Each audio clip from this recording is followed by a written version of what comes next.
episode is just awesome. You're going to love it.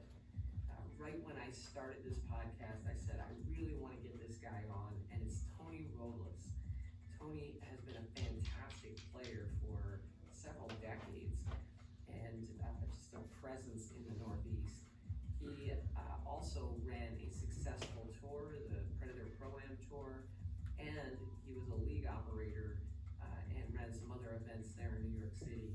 And the thing about this episode that you're gonna love is the advice that he gives. He gives some amazing advice in this episode that, frankly, I wish I had a decade or two ago. I'd probably be a heck of a lot better player than I am. So, guys, tune in. Make sure you hit the share button, like it. If you haven't subscribed to the channel yet, please subscribe and hit up the comments. I'm curious to see what you think of this amazing episode with Tony Robles. Hey, Tony, thanks so much for joining us. Thanks for having me, Ryan. It's an absolute pleasure being here. I have to say that I really admire what you're doing, and I think that it's a good thing for the pool community. And I'm very grateful that you're giving players a chance to, catch up with people out there that they haven't seen in a while. Awesome. Well, you were on the short list of mine of people that I wanted to talk to, and really because of your reputation and you're such a great player. So I really want to just dive in and get to know you a little better. So tell me, how did you get started playing pool? Well, my dad used to go to this pool hall to gamble with a buddy of his. Believe it or not, they're buddies, even though they gamble all the time. I think that's possible, I guess.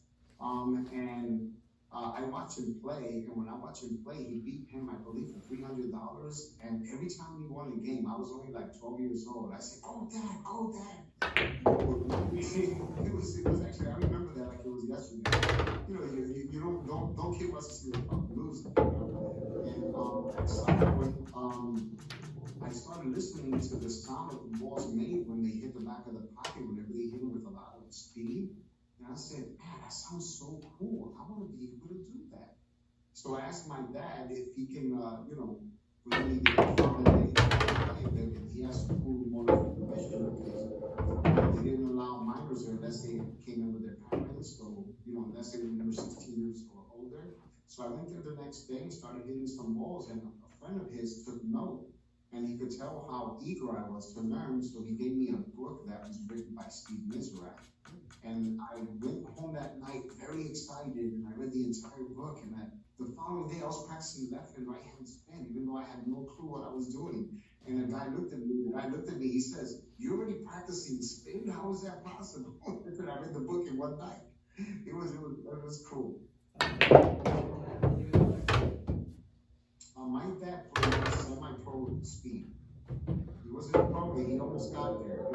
After that, he decided to go partners with one guy and bought a pool hall, and then went to a bigger place, and that didn't work out. And then he decided to go on his own, and he opened up a place called Tony's Pool Room, because I'm Tony Jr. And ran for 17 years, and that's where I did most of my practice after I finished high school. When I finished high school, I practiced 6 days a week, 12 hours a day, 6 days a week for 2.5 years straight. Where was this, Tony? This was in a place in Brooklyn where Mike Tyson grew up, Brownsville. It was a very bad area. Eventually my dad had to close after 17 years because they had a shootout across the street. They killed someone next door in the pizzeria, and they killed someone across the street on the other side in an apartment building. And then, they tried to break into the pool room, and that's when he realized it was time to close shop. Yeah, I've actually been there. So my ex family in Brownsville, and we took the train out. We were gonna take a cab, and she's like, "No, I know Brooklyn, don't worry." And we took the train out, and it got kind of scary when we got out towards Brownsville. It was pretty rough. Well, but you've never been to, Brownsville, and you're familiar with that, that type of scenery, you feel comfortable. So I get that, but me, I grew up around that, so I feel perfectly comfortable around it. So I know the feeling. Yeah. So when was the moment that you realized that you could be pretty good at pool? Was there a point in time where it just clicked?